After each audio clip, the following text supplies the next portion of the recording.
Cool. I'm Keith. How you doing, Keith? Good. Hey, so I'm out here talking to people about God beliefs. Mm-hmm. So, really, I just start out and I say, you know, do you have a God belief? Mm-hmm. Do you have one? What is it? Allah.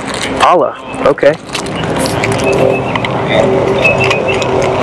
So, you believe in the Quran and Allah as the one and only God. Right? How long have you been a Muslim? I'd say about 6 years. 6 years? Yeah, so recent. Huh. Cool. So if I were to put that on and I do this when I have interviews just because I want to be sure that my questions to you are based on me understanding how confident you are in that belief. Mm-hmm. So if 0 was no confidence and 100% is absolute confidence that Allah is the God, where would you be on that scale? I say about 100%. 100%? That's pretty high. You can't really go up from there. So what makes you so confident that Allah is the one true God? It's just faith. Faith. Okay. I've heard that before, but faith has a lot of different meanings. A lot of people use faith for inanimate objects. Like I have faith in a chair that it won't collapse when I sit in it. But that would kind of be degrading if you talk about faith in that way to what you mean by faith. So I like to ask people, what do they mean? What is the definition? If you could put a couple words to it, how would you define faith? Faith, I guess, to me would just be, you know, it's like a personal thing. You know, you understanding within like your own self that you think that something is, and you have faith that it is. You have faith because, I mean, if you don't, then what's the point of believing in it? Okay. So I had just an interview with someone else who was 100% confident in Jesus Christ. And I asked them, why are you 100% confident? And they said faith. And I said, what does faith mean to you? And almost identical. How would you explain that if I was a guy coming in and I said, okay, I can go on two paths, one of two ways. I can go to Allah or I can go to Jesus Christ. And you guys were there and I said, tell me why. And you said faith. And you described it the same way. How would I know what's true? It's whatever, it's through personal experience. Like, I was, before I was Muslim, I was Christian. So, and most of my family is Christian. Only my intermediate family is Muslim now. So, I mean, there comes a certain part along your life where something might happen and you might change your views on something because of that event. And then you start searching for other things. And you start looking, you start reading and researching, and you find something that relates more to you than it does than the previous thing did. So, you put your faith in that. I mean, people bounce around. People put their faith in a whole bunch of different things. So, I mean, it's whatever's personal to you, whatever works for you.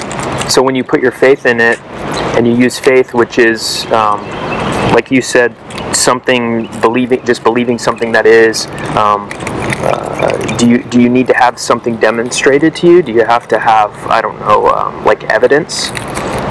Or is it independent of that? I think it depends on the person. Some people, you know, seeing is believing. Like some people might pray one night for a sign or something happen, and then the next day they'll think they'll see that sign, and then that's confirmation for them. Like, I should put my faith in this. Or some people might just read something and really like it and decide that they're going to go with it because of that. Okay. Depends on the person. So if I were someone who really needed to know the truth. And you say it's internal, is there a way that I could come to know the truth that way? I think over time, I mean, it depends. But if you really want to know the truth and you're asking, I don't think you can ask other people for that truth. It's something that you have to find for yourself. And some people, it takes longer than others. You know, some people it takes forever for them to find a faith, for them to believe in, or for them to find a God or something to believe in. Some people it happens right away. Some people it's in them from birth because of their parents, you know. So I think somebody's just going to look for that 100% evidence, I don't think it's going to come. It's not going to come just because you ask for it. You know, it's going to come at the right time. So if I were to tell you, because I found, let's just say I found Jesus Christ, and I came to you and I said, I have evidence that shows that it is true and Allah is not the true God, would you be open to see that evidence? I mean, you can show me whatever you want to show me. You know, it's not going to sway my faith, because that's the point of faith, is to, if I'm 100% faithful that God is Allah, that Allah is God, then nothing you can show me is going to deter me. Because, like I said, especially if you're telling me Jesus Christ, because I was Christian at one point. So for me, I mean, like I said, it's personal. I was Christian at one point, and I converted to Islam. So you come back to me and tell me that you have 100% truth that Jesus is God, which technically wouldn't do anything, because it's not like Muslims don't acknowledge Jesus. So we acknowledge Jesus, we acknowledge all the prophets, and we just believe that God is, Jesus was God. No, we don't believe that Jesus was God. Right. Christians believe that Jesus was God. We believe that Jesus was a prophet, and God is Allah. So, I mean, let's say Vishnu. I had evidence that Vishnu was the real true God, and that you should be a Hindu. I'd like to see that. I mean, for me, everything is interesting. Like, if you have all these different articles or evidence, so you say, I'd love to see it, because I like reading. I like reading up on stuff like that. But at the end of the day, you know, I made my decision a long time ago. You know, that's the point of faith, you know, sticking with it and all that. So, last question. If you can never be swayed from your belief because you have faith, can you ever know if it's really true? I don't think anybody can know if anything is ever really true. I mean, the only way you know is to die and figure out.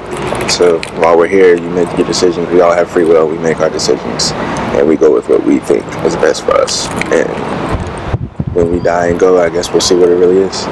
But while we're here, we gotta have something. Thanks, Miko.